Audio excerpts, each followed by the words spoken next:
বন্যার পানি কমার সাথে সাথে নোয়াখালীতে ডায়রিয়া, আমাশয়সহ পানিবাহিত রোগ ভয়াবহ আকার ধারণ করেছে। বেগমগঞ্জ উপজেলার স্বাস্থ্য কমপ্লেক্সে গেল 24 ঘন্টায় ভর্তি হয়েছে 99 জন। এর মধ্যে 98% শিশুই ডায়রিয়ায় ভুগছে। চিকিৎসকরা বলছেন, মায়েরা সচেতন না হলে পানিবাহিত এসব রোগ মারাত্মক আকার ধারণ করতে পারে। নোয়াখালী থেকে সাইফুর রহমান রাসেলের তথ্য ও চিত্র ডেস্ক রিপোর্ট।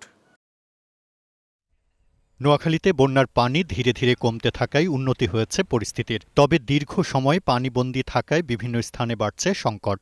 বিশেষ করে টিউবওয়েল ডুবে যাওয়ায় চলছে সুপেয় পানির তীব্র সংকট। এতে বেড়েছে ডায়রিয়া, আমাশয়, কলেরা ও চর্মরোগ সহ পানিবাহিত রোগ।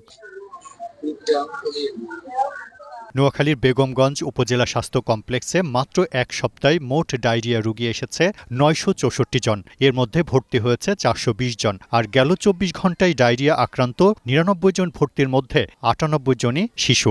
আমার ভাই হচ্ছে ডায়রিয়া হচ্ছে, কালকে আমি এখানে ভর্তি করেছিলাম।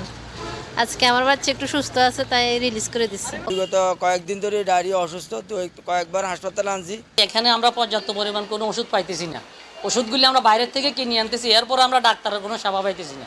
হাসপাতালে দায়িত্বরত চিকিৎসকরা বলছেন, পানিবাহিত রোগের প্রাদুর্ভাব কমাতে সবচেয়ে বেশি সচেতন থাকতে হবে মায়েদের।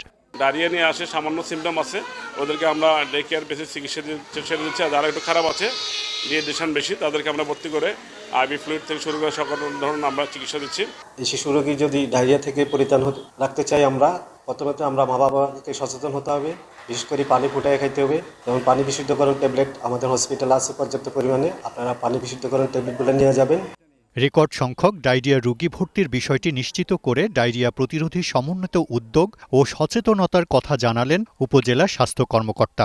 দিন যত যাচ্ছে আসলে ডায়রিয়ার আক্রান্তের সংখ্যা আস্তে আস্তে বাড়তেছে। সেই সাথে চর্মরোগ, স্কিন ডিজিজ বা পানিবাহিত যেসব রোগ আছে সেই রোগগুলি আসলেই প্রচুর পরিমাণে উপজেলা স্বাস্থ্য কমপ্লেক্সে আসতেছে। আমাদের আউটডোরে প্রতিদিন অন্তত সেবা নিতে আসতেছেন 700 থেকে 800 রোগী। চিকিৎসকদের আন্তরিকতা, সমন্বিত উদ্যোগ ও মায়েদের সচেতনতায় রোধ করতে পারে পানিবাহিত সব রোগ, এমনটাই মনে করছেন সংশ্লিষ্টরা। Global television, news desk.